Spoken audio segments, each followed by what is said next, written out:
കഞ്ചാവ് മാഫിയ അതിശക്തമാണ് ഇവിടെ. ലോകമെമ്പാടുമുള്ള ജനങ്ങളെ ലഹരിയുടെ അടിമകളാക്കി കോടികൾ കൊയ്യുന്ന ഭീകരന്മാരുടെ താവളമാണെന്ന് കേരളം. ആത്മാഭിമാനമുള്ള ഒരു മലയാളി ഈ അപമാനഭാരം താങ്ങി എത്ര നാൾ തലകുനിച്ചു നിൽക്കും? ആ ചോദ്യത്തിനുള്ള ഉത്തരമാണ് എക്സൈസ് മന്ത്രി ശ്രീമാൻ ധനിവച്ചപുരം ധനപാലന്റെ ധീരമായ ഈ നടപടി. ഇവിടെ തൊട്ടടുത്ത് അദ്ദേഹം തന്നെ നേരിട്ട് അന്വേഷിച്ച് കണ്ടുപിടിച്ച കഞ്ചാവ് തോട്ടം ഇന്നിവിടെ തീയിട്ട് നശിപ്പിച്ചുകൊണ്ട് വരും നാളുകളിൽ സംഭവിക്കാൻ പോകുന്ന വ്യാപകമായ കഞ്ചാവ് വേട്ടയ്ക്ക് ഇന്നിവിടെ തുടക്കം കുറിക്കുകയാണ്. നമ്മുടെ അഭിമാനമായ, നമ്മുടെ അഹങ്കാരമായ ബഹുമാനപ്പെട്ട മന്ത്രിയെ 2 വാക്ക് സംസാരിക്കാൻ ഞാൻ സാദരം ക്ഷണിക്കുകയാണ്. പ്രിയപ്പെട്ട എന്റെ നാട്ടുകാരെ, തൊഴിലാളി സുഹൃത്തുക്കളെ, നിങ്ങൾക്ക് എന്റെ അഭിവാദനങ്ങൾ. ഒരു സാധാരണ പ്രവർത്തകനായി പൊതുരംഗത്ത് പ്രവർത്തിച്ചു വന്ന ആളാണ് ഞാനെന്ന് നിങ്ങൾക്കറിയാം. അധികാരം ഒരിക്കലും എന്നെ മോഹിപ്പിച്ചിട്ടില്ല. മറിച്ച് അതൊരു ഭാരിച്ച ഉത്തരവാദിത്വമായിട്ട് മാത്രമേ എനിക്ക് തോന്നിയിട്ടുള്ളൂ. മന്ത്രിസ്ഥാനം വേണ്ട വേണ്ട എന്ന് ഞാൻ പലവട്ടം പാർട്ടിക്കാരോട് അപേക്ഷിച്ചു. പക്ഷേ എന്നെ വിട്ടില്ല. എന്റെ കൂടപ്പിറപ്പുകളെ സ്നേഹിക്കാൻ എന്തിനാണ് എനിക്കൊരു മന്ത്രിസ്ഥാനം? എന്തിനാണ് ഒരു MLA സ്ഥാനം? ആദർശമാണ് എനിക്ക് വലുത്. അത് ഞാൻ എന്നും മൂർക്കപ്പിടിക്കും. ആദർശം ബലികഴിക്കേണ്ട സന്ദർഭം എപ്പോഴെങ്കിലും എന്റെ ജീവിതത്തിൽ ഉണ്ടായാൽ ഈ കുപ്പായി ഞാൻ വലിച്ചെറിയും. കഞ്ചാവ് മാഫിയയെ ഞാൻ വെറുതെ വിടില്ല. തുരത്തും ഞാൻ അവരെ. ആ കാണുന്ന തോട്ടം നശിപ്പിക്കൽ സ്വാഗതപ്രാസം ഞാൻ പറഞ്ഞതുപോലെ ഇത് വെറും ഒരു തുടക്കം മാത്രമാണ്. ഈ സംസ്ഥാനത്തെ അവസാനത്തെ കഞ്ചാവ് ചെടി നശിപ്പിക്കും വരെ ഇനി എനിക്ക് വിശ്രമമില്ല. ഒരു ചുക്കും നടക്കില്ല. റോഡരികിൽ കാക്ക കാഷ്ടിച്ചുണ്ടായ 5-6 കഞ്ചാവ് ചെടികൾ തീയിട്ട് നശിപ്പിച്ചാൽ പത്രത്തിലും ടിവിയിലും നിങ്ങൾക്ക് ഹീറോ ആകാം. 100 കണക്കിന് ഹെക്ടറിൽ യഥാർത്ഥ കഞ്ചാവ് കൃഷി നടക്കുന്ന സ്ഥലങ്ങൾ ഉൾക്കാട്ടിൽ വേറെയുണ്ട്. അതിന്റെ ഒന്നും 4 അയലത്ത് ചെല്ലാൻ നിങ്ങൾക്ക് കഴിയില്ല. ആരാടോ താൻ? അവിടെ ചെന്നാ വിവരം അറിയും. തോക്കും ബോംബും ഉണ്ട് അവിടെ. ഇത്രയും വലിപ്പമുള്ള പാറ കല്ലുകൾ മേലെ ഉരുണ്ടു വരും. അപ്പൊ വാലും പൊക്കി ഓടേണ്ടി വരും. അവസാനത്തെ കഞ്ചാവ് ചെടി നശിപ്പിക്കുമത്രേ. അലക്കി തേച്ച കതറുവിട്ട് നുണ പറയാൻ ഇറങ്ങിയിരിക്കുന്നു. പിടിയടാവനെ.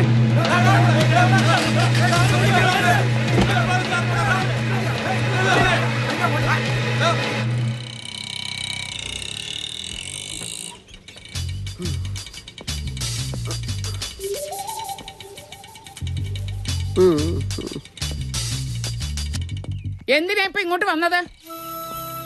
ഞങ്ങളൊക്കെ ജീവിച്ചിരിപ്പുണ്ടോന്നറിയാനോ? ആളുകളെയൊക്കെ ക്ഷണിച്ചു വരുത്തിയിട്ട് മുഹൂർത്ത സമയമായപ്പോ ഏതോ ഒരു കാട്ടുകളന്റെ കൂടെ ഇറങ്ങി അങ്ങ് പോവാ. പൊയ്ക്കോ, പോയി അവന്റെ കൂടെ തന്നെ അങ്ങ് പൊറത്തോ. ആ കൊള്ളക്കാരനുമായിട്ട് നിനക്ക് എന്താ ഇടപാടെന്ന് എനിക്ക് ഇന്നറിയണം. അത് അറിഞ്ഞിട്ട് മതി കല്യാണമെന്നാ വിനോദം പറഞ്ഞത്. അമ്മ ബോംബ് കണ്ടിട്ടുണ്ടോ? ഒരാനയ്ക്ക് പോലും എടുത്താൽ പൊങ്ങാത്ത പാറക്കല്ലുകൾ അമ്മയുടെ നേർക്ക് എന്നെങ്കിലും ഉരുണ്ട് വന്നിട്ടുണ്ടോ? ഞാൻ പറഞ്ഞില്ലേ, ഭ്രാന്തന്മാരെ ചികിത്സിച്ച് ഇവനും ഭ്രാന്തായിരിക്കുക. കല്യാണം, മോതിരം മാറൽ. സെപ്റ്റംബർ 11 വേൾഡ് ട്രേഡ് സെന്റർ തകർന്നു വീണു.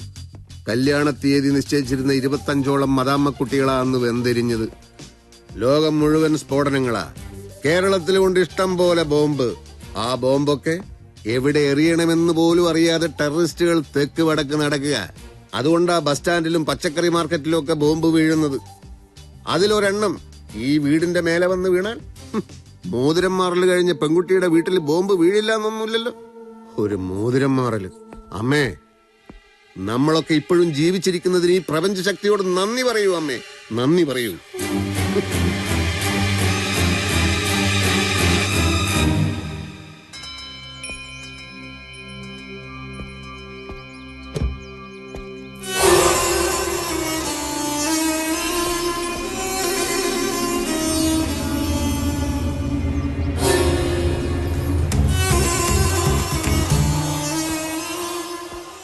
ഇരിക്കു ഭാർഗവ.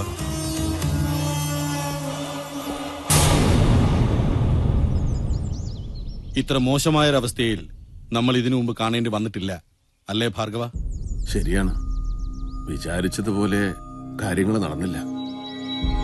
പോലീസുകാർ വരുമ്പോ നമ്മൾ ചെയ്യാറുള്ളത് പോലെ പാറക്കല്ലുകൾ ഉരുട്ടിയിട്ടും ബോംബെറിഞ്ഞും ചതിക്കുഴി ഉണ്ടാക്കി അതിൽ കുപ്പിച്ചെല്ലുകൾ നിറച്ചും ഒരുങ്ങിത്തന്നെ ആയിരുന്നു മാരിയപ്പൻ. പിടിച്ചു നിൽക്കാനായില്ല. പക്ഷേ ഭാർഗവൻ എന്താ പറഞ്ഞത്? 5-10 വെടിവെച്ചു, 4-5 കൊണ്ടു എന്നൊക്കെയല്ലേ? കൊണ്ടു? വെടികൊണ്ടു? ഇല്ല സാർ, മാരിയപ്പൻ ഒന്നുമേ ആകലെ. അവൻ രാമേശ്വരം വഴിയാ സിലോണിക്ക് പോയാച്ചു. വെടികൊണ്ടവൻ എങ്ങനെയാടോ അന്ന് തന്നെ ശ്രീലങ്കയ്ക്ക് കടന്നത്? മുൻപൊരിക്കലും ഭാർഗവൻ എന്നോട് നുണ പറഞ്ഞിട്ടില്ല. ഭാർഗവന്റെ ഉള്ളിലിരിപ്പ് എന്താണെന്ന് അറിഞ്ഞാൽ കൊള്ളാം. നമ്മളെ ഒറ്റുകൊടുത്ത മലപ്പുറത്തെ ഷാജിയെ താൻ വെറുതെ വിട്ടു. നാർക്കോട്ടിക് ഉദ്യോഗസ്ഥനായ വിനോദിന്റെ അളിയനാവാൻ പോകുന്ന ഡോക്ടർ ശാന്താറാവുമായി എന്താണ് കണക്ഷൻ? അത് അയാളെന്റെ ഫോട്ടോ എടുത്ത് പത്രത്തിൽ കൊടുത്തു. ആരെ കൊണ്ടോ എന്നെ പറ്റി മോശമായിട്ട് എഴുതിച്ചു. തന്റെ ഫോട്ടോ അയാൾക്ക് എങ്ങനെ കിട്ടി? അത് അയാൾ എങ്ങനെയോ ഒളിച്ചു നിന്നെടുത്തതാവും. 1-2 ഫോട്ടോ അല്ല മാഗസിനിൽ വന്നത്. അതെ, അതാണ് എനിക്ക് മനസ്സിലാകാത്തത്. മുൻപരിചയമില്ലെങ്കിൽ അയാൾ ഭാർഗവ എന്ന് വിളിച്ചപ്പോ താൻ എന്തിന് അയാളുടെ കൂടെ പോയി? ചിലപ്പോ അയാൾക്ക് എന്നെ പരിചയം കാണുമായിരിക്കും. അങ്ങനെ ആര് വിളിച്ചാലും താൻ കൂടെ ചെല്ലുവോ? അയാള് മനഃശാസ്ത്രത്തിലൂടെ എന്നെ എന്തോ ചെയ്തപ്പോ. അല്ലല്ലോ, എവിടൊക്കെയോ എന്തൊക്കെയോ ദുരൂഹതകളുണ്ട്. പരസ്പരമുള്ള വിശ്വാസത്തിലാണ് നമ്മൾ ഒന്നിച്ചു കൂടിയത്. ഒരു പോലീസുകാരനായിരുന്ന ഞാൻ ഈ ഇടപാടിലേക്ക് വന്നത് പണത്തിനോടുള്ള ആർത്തി കൊണ്ട് തന്നെയാ. തനിക്കറിയോ ഇന്ന് കേരളത്തിലെ ഏറ്റവും വലിയ ധനവാൻ ആരാണെന്ന്? ഒരു മുൻ മന്ത്രിയാ. ബിനാമികളുടെ പേരിലും അല്ലാതെയും അയാൾ സമ്പാദിച്ചു കൂട്ടിയത് 5000 കോടിയോ 10,000 കോടിയോ? കണക്ക് കൂട്ടുക ദുഷ്കരമാണ്. അങ്ങനെ എത്ര മന്ത്രിമാർ, എത്ര രാഷ്ട്രീയക്കാർ, അവരുടെയൊക്കെ കീഴിൽ ഒരു പീറ പോലീസുകാരനായി വീർപ്പുമുട്ടി ജീവിച്ചുകൊണ്ടിരുന്നപ്പോഴാ നാർക്കോട്ടിക് സെല്ലിൽ എത്തുന്നത്. അങ്ങനെ തന്നെ പറ്റി അറിഞ്ഞു, കഞ്ചാവിനെ പറ്റി അറിഞ്ഞു, അവിടെ മറിയുന്ന കോടികളെ പറ്റി അറിഞ്ഞു. ആദ്യം ശത്രുവായിരുന്ന താൻ ഒപ്പം നിൽക്കാമെന്ന് പറഞ്ഞു. തന്നെ വിശ്വസിച്ച് പല പദ്ധതികളും ഞാനിട്ടു. 20 കോടിയായി ഇപ്പൊ തൊളിച്ചു കളഞ്ഞത് വെച്ചേക്കില്ല ഞാൻ. ജോസഫ് മാത്യുവിന്റെ ഗതി അറിയാവല്ലോ തനിക്ക്. ആ കേസിൽ തന്നെയാ പോലീസിന് സംശയം. അതുകൊണ്ട് നാട്ടിൽ ഇനി ചുറ്റിത്തിരിയാൻ തന്നെ ഞാൻ സമ്മതിക്കില്ല. കാട്ടിൽ എന്തൊക്കെ സന്നാഹങ്ങൾ വേണമെന്ന് പറഞ്ഞോ, പോയത് തിരിച്ചു പിടിക്കണം എത്രയും വേഗം. എനിക്ക് കുറച്ച് സാവകാശം. എന്തിന്?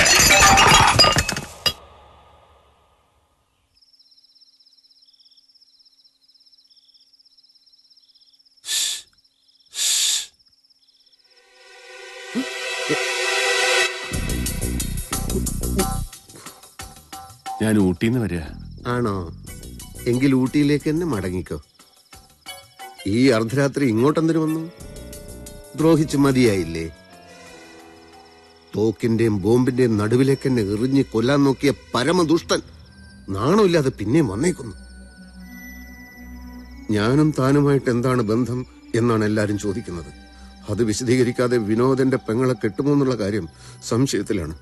അവൻ കെട്ടിയില്ലെങ്കിൽ നമുക്ക് വേറെ ആളെ നോക്കാം. ആര്? താൻ നോക്കുവോ? അയ്യടാ, ചെറുക്കനെ കണ്ടുപിടിക്കാൻ പറ്റിയ ഒരാള്. എപ്പോഴും കൂടെ നടക്കുന്ന 2 ഭൂതങ്ങളുണ്ടല്ലോ, അതിലേതെങ്കിലും ഒന്നിനെയായിരിക്കും ഉദ്ദേശിച്ചത്. ഡോക്ടർ, എന്റെ സ്ഥിതി വളരെ മോശമാണ്. അതിലും മോശമാണ് എന്റെ സ്ഥിതി. അമ്മയും പെങ്ങളും അപ്പുറത്തുണ്ട്. പെട്ടെന്ന് സ്ഥലം വിട്ടോ.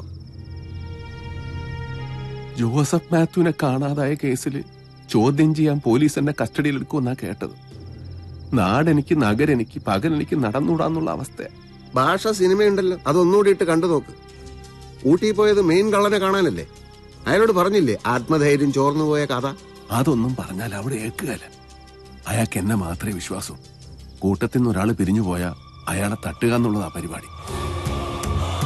പോലീസിന്റെ കയ്യിൽ നിന്ന് രക്ഷപ്പെടണം, കൃഷി തുടങ്ങണം, അപ്പൊ കാട്ടി കയറുക നിവൃത്തിയുള്ളൂ. അതിനുള്ള ധൈര്യമായി ഇപ്പൊ വേണ്ടത്.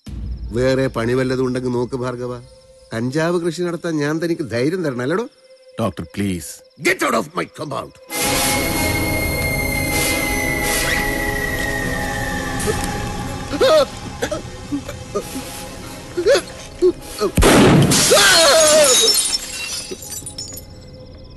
വെടികൊണ്ട് ഗ്ലാസ് എല്ലാം പൊട്ടിയല്ലോ. ധൈര്യം കിട്ടിയല്ലോ. ചികിത്സ കഴിഞ്ഞു, ഇനി പോകാം.